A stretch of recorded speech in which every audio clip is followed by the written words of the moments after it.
കുസാറ്റിലും ലിംഗവിവേചനമുണ്ടോ? അതിപ്പോൾ ഇന്നിപ്പോൾ ഏഷ്യാനെറ്റ് ഒരു വാർത്ത ചെയ്തിട്ടുണ്ട്. ഏഷ്യാനെറ്റ് ഇപ്പോൾ വാർത്ത ചെയ്തിരിക്കുന്നത് സെപ്റ്റംബർ 15 കുസാറ്റിൽ വിസ്ഡം സ്റ്റുഡൻസ് ഓർഗനൈസേഷൻ അവരുടെ യൂണിറ്റ് ഒരു പരിപാടി നടത്തി. അപ്പോൾ മംഗലാപുരത്ത് ഇവരുടെ ഒരു ദേശീയ കോൺഫറൻസ് 29ാമത് പ്രോഫ്കോൺ നടക്കാൻ പോവുകയാണ്. അതിൻ്റെ മുന്നോടിയായിട്ടുള്ളൊരു മീറ്റിംഗ് നടക്കുന്നത് അതാണ് ഏറ്റവും കൗതുകരം. താലിബാൻ മോഡലാണ്. അതായത് ആൺകുട്ടികൾ ഫ്രണ്ടിലിരിക്കുന്നു, അവരുടെ പിന്നിൽ ഒരു മറ കെട്ടുന്നു, തുണി കൊണ്ടൊരു മറ കെട്ടിയിട്ട് പെൺകുട്ടികളെ ഇരുത്തിയിരിക്കുന്നു. അതായത് ആൺകുട്ടികളെയും പെൺകുട്ടികളെയും ഒരുമിച്ച് ഇരുത്താൻ പാടില്ല. ഇപ്പോൾ അഫ്ഗാനിസ്ഥാനിലാണെങ്കിൽ ഇപ്പോൾ ഏറ്റവും പുതിയ വാർത്ത അഫ്ഗാനിസ്ഥാനിൽ നിന്ന് വരുന്നുണ്ട്. അതായത് താലിബാൻ ആണല്ലോ അഫ്ഗാനിസ്ഥാനിൽ. താലിബാൻ ഇപ്പോൾ കൊച്ചി കുസാറ്റിൽ വന്നു എന്ന തരത്തിലാണ് സോഷ്യൽ മീഡിയയിൽ പ്രചാരണം വന്നത്. എന്നിട്ട് അഫ്ഗാനിസ്ഥാനിൽ ഇപ്പോൾ സ്ത്രീകൾ എഴുതിയ പുസ്തകങ്ങളുണ്ടല്ലോ, കോളേജുകളിലും യൂണിവേഴ്സിറ്റിയിലും പഠിപ്പിക്കുന്ന പുസ്തകങ്ങൾ സ്ത്രീകൾ എഴുതിയതാണെങ്കിൽ അതെല്ലാം പിൻവലിക്കുകയാണ്. അത് പഠിക്കേണ്ടതല്ല, പഠിക്കാൻ പാടില്ല. സ്ത്രീകൾക്ക് പുസ്തകം എഴുതാനുള്ള യോഗ്യതയോ ഒപ്പം ആണിൻ്റെ ഒപ്പം ഇരിക്കാൻ പോലും അർഹതയില്ലാത്ത സ്ത്രീകൾ എഴുതിയ പുസ്തകങ്ങൾ, ലേഖനങ്ങൾ, കവിതകൾ, കഥകൾ എന്തുമാവട്ടെ അത് വിദ്യാർത്ഥികൾ പഠിക്കാൻ പാടുണ്ടോ? പ്രത്യേകിച്ച് പുരുഷന്മാർ. കാരണം സ്ത്രീകൾ പുരുഷന്മാരെക്കാൾ ശാരീരിക സ്ഥിതിയിൽ, ബൗദ്ധിക നിലവാരത്തിൽ എല്ലാം താഴേക്കിടയിലുള്ളതാണ്. അതുകൊണ്ട് സ്ത്രീകളുടെ പുസ്തകങ്ങൾ പഠിപ്പിക്കേണ്ട എന്ന് അഫ്ഗാനിസ്ഥാൻ തീരുമാനിച്ചു. അവിടെ സ്ത്രീകൾക്ക് പുറത്തിറങ്ങാനേ വയ്യ, പള്ളിക്കൂടത്തിൽ പോകാനേ വയ്യ, വിദ്യാഭ്യാസത്തിന് പോകാൻ പറ്റുമല്ലോ. ഇവിടെയും അതിൻ്റെ ആരംഭം എന്ന നിലയിൽ കുസാറ്റിൽ നടന്ന പരിപാടിയിൽ സ്ത്രീകളെ മറകെട്ടി തിരിച്ച് വേറെ ഇരുത്തിയാണ് ഈ പരിപാടി നടന്നത്. അതായത് മതം, ശാസ്ത്രം, ധാർമ്മികത എന്ന പേരിൽ ഒരു ക്യാമ്പസ് ഡിബേറ്റ് സംഘടിപ്പിച്ചു. സെപ്റ്റംബർ 15. നമ്മളിന്ന് സംസാരിക്കുന്നത് സെപ്റ്റംബർ 21 അല്ലേ? 6 ദിവസം മുമ്പ് നടന്ന പരിപാടിയാണ്. 6 ദിവസം മുമ്പ് നടന്ന പരിപാടിയെക്കുറിച്ച് സോഷ്യൽ മീഡിയയിൽ കഴിഞ്ഞ ദിവസങ്ങളിലായിട്ട് ഈ ചിത്രങ്ങൾ സഹിതം വാർത്തകൾ പ്രചരിച്ചിട്ടും ഏഷ്യാനെറ്റ് വാർത്ത ചെയ്തില്ല. ഏഷ്യാനെറ്റ് ഇപ്പോൾ വാർത്ത ചെയ്തത് എന്തുകൊണ്ടാണെന്ന് അറിയോ? കുസാറ്റ് പറഞ്ഞു, ഞങ്ങൾ അന്വേഷിക്കും, ഞങ്ങളുടെ ക്യാമ്പസിൻ്റെ പേര് കുസാറ്റ് എന്നുള്ള പേര് ഇവർ ഉപയോഗിച്ചതുകൊണ്ട് ഞങ്ങൾ നടപടിയെടുക്കും. VC വിദേശത്താണ്, വന്ന ഉടനെ നടപടിയെടുക്കും. ഞങ്ങൾ ലിംഗസമത്വത്തിന് വേണ്ടി നിൽക്കുന്നവരാണ്. ഈ സ്ത്രീകളെയും പുരുഷന്മാരെയും മതിൽ കെട്ടി അല്ലെങ്കിൽ മറ കെട്ടി തിരിക്കുന്ന പരിപാടിയോട് ഞങ്ങൾക്ക് യോജിപ്പില്ല എന്ന് കുസാറ്റ് പറഞ്ഞു എന്ന് പറഞ്ഞാണ് ഏഷ്യാനെറ്റ് ചെയ്തത്. അല്ല, ഏഷ്യാനെറ്റിന് ഈ നടന്ന പരിപാടി തെമ്മാടിത്തരമാണ്, താലിബാൻ ഇവിടെ വന്നു, താലിബാൻ്റെ സ്വഭാവമാണെന്ന് പറയാനുള്ള ധൈര്യമില്ലായിരുന്നു. കാരണം കുസാറ്റിനെ ചാരിയെ പറയാൻ പറ്റത്തുള്ളൂ. അല്ലെങ്കിൽ സെപ്റ്റംബർ 15 നടന്ന പരിപാടി ഏഷ്യാനെറ്റ് അറിയാഞ്ഞിട്ടൊന്നുമല്ല, പറയാനായിട്ട് ഈ പറഞ്ഞ പോലെ വിറയ്ക്കും. ഇപ്പോൾ ഞങ്ങൾ പറഞ്ഞല്ല കേട്ടോ, കുസാറ്റ് ഒരു സ്റ്റേറ്റ്മെൻറ്റ് ഇറക്കുമ്പോൾ ഞങ്ങൾക്ക് കൊടുക്കാതിരിക്കാൻ പറ്റുമോ എന്ന് ഈ പൊളിറ്റിക്കൽ ഇസ്ലാമിനോട് പറഞ്ഞു നിൽക്കുകയും ചെയ്യാം. ഞങ്ങളായിട്ട് ഇത്രയും ദിവസം നമ്മൾ പറഞ്ഞില്ലല്ലോ, ഇന്നിപ്പോൾ അവർ പറയുമ്പോൾ നമുക്ക് പറയാതിരിക്കാൻ പറ്റുമോ? അതുകൊണ്ട് നിങ്ങൾ ക്ഷമി, ഞങ്ങളായിട്ട് ഒരിക്കലും പറയത്തില്ല എന്നുള്ള വാക്ക് ഞങ്ങൾ തെറ്റിച്ചിട്ടില്ല. അങ്ങനെ ഉണ്ടെങ്കിൽ ഇന്നലെ വരെ എന്താണ് ഈ ഏഷ്യാനെറ്റ് പ്രതികരിക്കാതിരുന്നത്? ഇനി ഈ യോഗത്തിൽ പങ്കെടുത്ത ആരൊക്കെയാന്ന് നോക്കണം. ഒന്ന് doctor Abdulla Basil CP, doctor Muhammad Roshan, doctorate ഉള്ളവരാണ്, പിന്നെ റൈഹാൻ ഷഹീദ് എന്നിവരാണ് പങ്കെടുത്തത്. അപ്പോൾ വിസ്ഡത്തിൻ്റെ മംഗലാപുരത്ത് നടക്കാൻ പോകുന്ന 29ാമത് പ്രോഫ്കോണിൻ്റെ പ്രചരണാർത്ഥമുള്ള മീറ്റിംഗാണ്. അപ്പോൾ ഇദ്ദേഹത്തിൻ്റെ ഒരു പ്രസംഗം ഞാൻ കേട്ടു.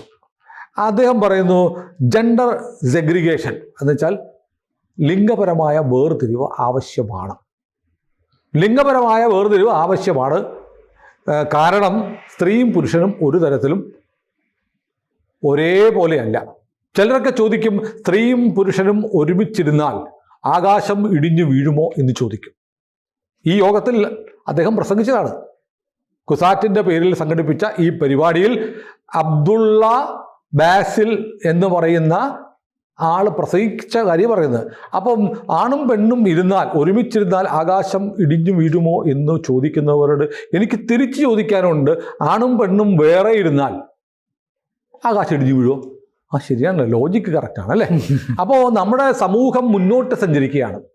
അല്ല, ഞങ്ങൾക്ക് പുറകോട്ടാണ് പോകേണ്ടത് എന്ന് പറയുന്ന ആളുകളാണ്. ഇയാളാണ് ഡോക്ടറേറ്റ് ഉള്ള ആളാണ്. ഇയാളെ വലിയ പുരോഗമനവാദി, വിദേശകാര്യ വിദഗ്ധൻ എന്നൊക്കെ പറഞ്ഞിട്ട് നമ്മുടെ നാട്ടിൽ ഈ മാലപ്പടക്കത്തിന് തീ പിടിച്ചതുപോലെ എന്തൊക്കെയോ പറയുന്നതാണ് മാധ്യമ പ്രവർത്തനം എന്ന് ധരിച്ചു വെച്ചിരിക്കുന്ന ഹാഷ്മി താജ് ഇബ്രാഹിം എന്ന് പറയുന്ന ചങ്ങായി ഉണ്ടല്ലോ, ചാനൽ ചർച്ചകളിൽ വിദേശകാര്യ വിദഗ്ധൻ എന്നും പറഞ്ഞ് ചാനൽ ചർച്ചകളിൽ അതിഥിയായി വിളിക്കാറുണ്ട്.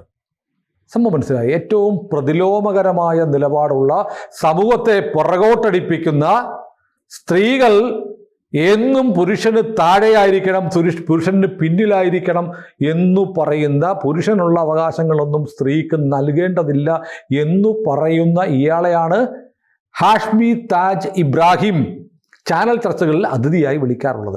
എങ്ങനെയുണ്ട്? ഒരേ തൂവൽ പക്ഷികൾ എന്ന് ആരെങ്കിലും പറഞ്ഞാൽ കുറ്റം പറയാൻ പറ്റുമോ? ഇനി ആ പ്രസംഗത്തിലേക്ക് വീണ്ടും വരാം.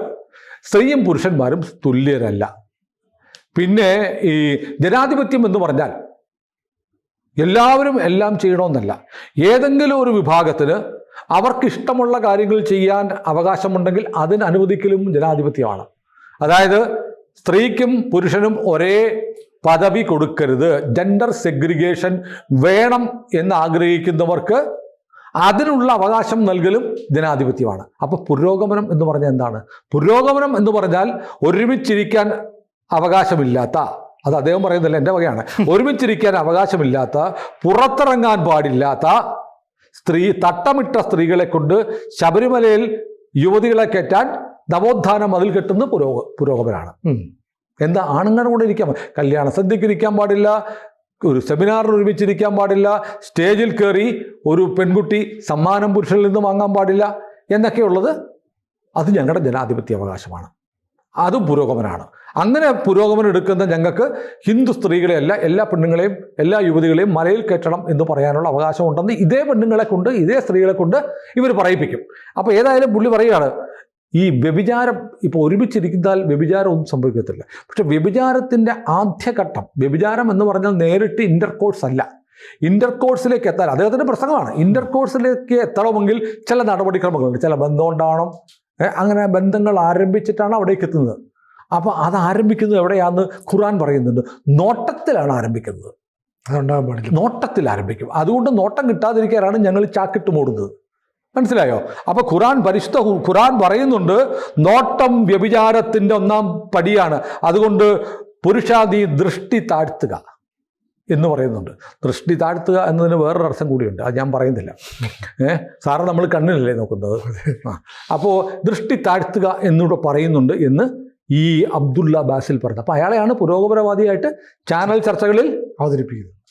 ആരവതരിപ്പിക്കുന്നത്? ഹാഷ്മി താജ് ഇബ്രാഹിം അവതരിപ്പിക്കുന്നത് എന്നുകൂടി ഓർക്കണം. അപ്പോൾ അതുകൊണ്ട് ഞങ്ങൾ ഇപ്പോൾ പറയുകയാണ്, ഞങ്ങളിവിടെ വിദ്യാർത്ഥിനികളെ ഇങ്ങനൊരു മറകെട്ടിയിരുത്തി എന്ന് പറയുന്നുണ്ടെങ്കിൽ ഈ മാന്യൻ ഒരു ചളുപ്പുമില്ലാതെ പറയുന്ന വീഡിയോ ഞാൻ കേട്ടു. എന്നാൽ നിങ്ങൾ കേട്ടോ, ഞങ്ങളുടെ പള്ളികളിൽ മറയല്ല, ഞങ്ങളൊരു മതിലുണ്ടാക്കി വെച്ചിട്ടുണ്ട്. ഇങ്ങനെ നിർലജ്ജം പറയാൻ ഒരു ഡോക്ടറേറ്റ് എന്നൊരു സാധനം എടുത്ത് മുന്നിൽ ഫിറ്റ് ചെയ്ത ഇയാൾക്ക് കഴിയുന്നുണ്ട്. ഇയാൾ ആരാണല്ലേ? ഈ വികസിത സമൂഹത്തിൽ, പരിഷ്കൃത സമൂഹത്തിൽ മനുഷ്യൻ ചൊവ്വയിലേക്ക് ഇറങ്ങാനുള്ള ആഗ്രഹം ഏതാണ്ട് സാധിക്കുന്നതിനെക്കുറിച്ച് വളരെ കാര്യക്ഷമമായി ആലോചിച്ചു കൊണ്ടിരിക്കുമ്പോൾ ആണിനും പെണ്ണിനും ഇടയ്ക്ക് മതിൽ കെട്ടണമെന്ന് പറയുന്ന ഇവൻ ഏത് നൂറ്റാണ്ടിലാണ് ജീവിക്കുന്നത്? വളരെ മാന്യമായി ബ്രാൻഡഡ് ഷർട്ടൊക്കെ ഇട്ട് ഇൻസേർട്ടൊക്കെ ചെയ്താണ് നിൽക്കുന്നത്. പക്ഷേ മനസ്സ് 6-ാം നൂറ്റാണ്ടിൽ കുടുങ്ങിക്കിടക്കുകയാണ്. 6-ാം നൂറ്റാണ്ടോ 4-ാം നൂറ്റാണ്ടോ എവിടെയെങ്കിലും ആട്ടെ.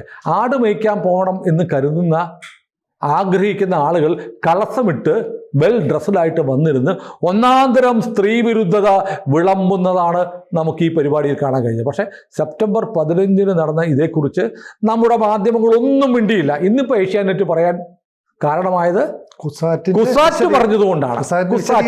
കുസാറ്റിന്റെ വിശദീകരണം പറഞ്ഞു. അപ്പോൾ കേരളം താലിബാൻ ആയി കഴിഞ്ഞു.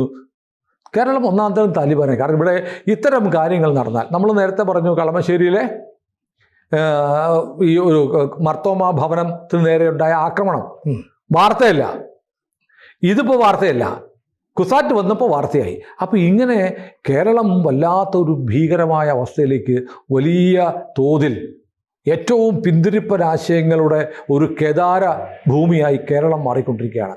മാധ്യമങ്ങളോ മിണ്ടാതിരുന്ന്, കാരണം ഏത് ഒരു വലിയ കുറ്റകൃത്യം നടക്കുമ്പോൾ അല്ലെങ്കിൽ വലിയൊരു സാമൂഹ്യ വിരുദ്ധത നടക്കുമ്പോൾ മിണ്ടാതിരിക്കുക എന്നത് അതാണ് ഏറ്റവും വലിയ ക്രൈം. ഇവിടുത്തെ ഇസ്ലാം, പൊളിറ്റിക്കൽ ഇസ്ലാമിനെ പാലൂട്ടി താരാട്ടി പൊട്ടുകുത്തിച്ച് വളർത്തുന്ന ആരാണെന്നറിയോ? ഇവിടുത്തെ മാധ്യമങ്ങളാണ്. അതിൻ്റെ ഏറ്റവും അവസാനത്തെ ഉദാഹരണമാണ് ഈ പ്രോഫ്കോൺ പരിപാടിയിൽ മതിൽ കെട്ടി മറ കെട്ടി പെൺകുട്ടികളെ മാറ്റിയെടുത്തി. അങ്ങനെ മറ കെട്ടി മാറ്റി നിർത്തുമ്പോൾ നിർലജ്ജം അവിടെ പോയി ഇരിക്കാൻ കുറേ പെൺ ജീവിതങ്ങളെ കിട്ടുന്നു എന്നതാണ് ഏറ്റവും വലിയ ദുരിതം, ദുഃഖകരമായ കാര്യം. ഞങ്ങൾക്ക് പുരുഷന്മാർക്കൊപ്പം ഈ തുല്യ അവകാശത്തോടെ ഇതിൽ പങ്കെടുക്കാൻ കഴിയുന്നില്ലെങ്കിൽ ഈ പരിപാടിയിൽ ഞങ്ങൾ പങ്കെടുക്കില്ല എന്ന് പറയാൻ ഇവർ തയ്യാറാവുന്നില്ല. അതിന് കാരണം എന്താണെന്നറിയോ? മുമ്പ് ഈ മഹാരാജാസ് കോളേജിൻ്റെയോ മറ്റോ മുന്നിൽ വെച്ച് ഏതോ ഒരു ചാനൽ, സോഷ്യൽ മീഡിയ ഓൺലൈൻ ചാനലിൻ്റെ പ്രവർത്തകർ ഒരു പെൺകുട്ടിയോട് യൂണിഫോം സിവിൽ കോഡ് വരുന്നതിനെക്കുറിച്ച് ചോദിച്ചു. അപ്പോൾ ആ പെൺകുട്ടി യൂണിഫോം സിവിൽ കോഡൊക്കെ നല്ലതാണ്, സ്വത്തിൽ പെൺകുട്ടിക്ക് അവകാശം കിട്ടും, അപ്പോൾ സർക്കാരിന് അനുകൂലമായിട്ട് നിലപാടെടുക്കും. അതില്ല, അതെന്താ? ഞങ്ങൾക്ക് മതമാണ് വലുത്. അപ്പോൾ രാജ്യമാണോ മതമാണോ വലുത്? എനിക്ക് വലുത് മതമാണ് എന്നും പറയുന്ന പെൺകുട്ടികൾ ഈ നാട്ടിലുണ്ട്. അതിൻ്റെ ഭീകരത നമ്മൾ മനസ്സിലാക്കണം. അതായത് മുമ്പ് ഏതോ പ്രശസ്തനായ ഒരാൾ, ഞാൻ പേര് പറഞ്ഞിട്ടുണ്ട്, നിങ്ങൾ ഒരാൾക്ക് വിദ്യാഭ്യാസം കൊടുക്കുകയാണെന്ന് തീരുമാനിക്കട്ടെ, നിങ്ങൾ ഒരു പുരുഷന് വിദ്യാഭ്യാസം കൊടുത്താൽ ചിലപ്പോൾ അവൻ നന്നാവും, ഉറപ്പൊന്നുമില്ല. പക്ഷെ നിങ്ങൾ ഒരു പെൺകുട്ടിക്ക് ഒരു സ്ത്രീക്ക് വിദ്യാഭ്യാസം കൊടുത്താൽ ഒരു കുടുംബം നന്നാവും. അങ്ങനെ ഓരോ കുടുംബവും നന്നാവുമ്പോൾ രാജ്യം നന്നാവും. അപ്പോൾ ശരിയായ മൂല്യവത്തായ വിദ്യാഭ്യാസം കൊടുക്കേണ്ടത് ആർക്കാണ്? സ്ത്രീക്കാണ് എന്ന് വിവരമുള്ളവർ പറഞ്ഞിട്ടുണ്ട്. അപ്പോൾ സ്ത്രീയുടെ മനസ്സിൽ എനിക്ക് രാജ്യമല്ല, എൻ്റെ രാജ്യം നശിച്ചാലും എൻ്റെ മതമാണ് ജയിക്കേണ്ടത് എന്നുള്ള അപകടകരമായ ചിന്തയുള്ള പെൺകുട്ടികൾ നമ്മുടെ നാട്ടിലുണ്ടെങ്കിൽ ഈ രാജ്യത്തിൻ്റെ ഭാവി എന്താണ്? ഒട്ടും ശുഭകരമല്ല. കൂടുതൽ വാർത്തകളും വിശേഷങ്ങളും നിങ്ങളിലേക്ക് എത്താൻ ABC മലയാളം സബ്സ്ക്രൈബ് ചെയ്യുക, ബെൽ ബട്ടണും അമർത്തുക.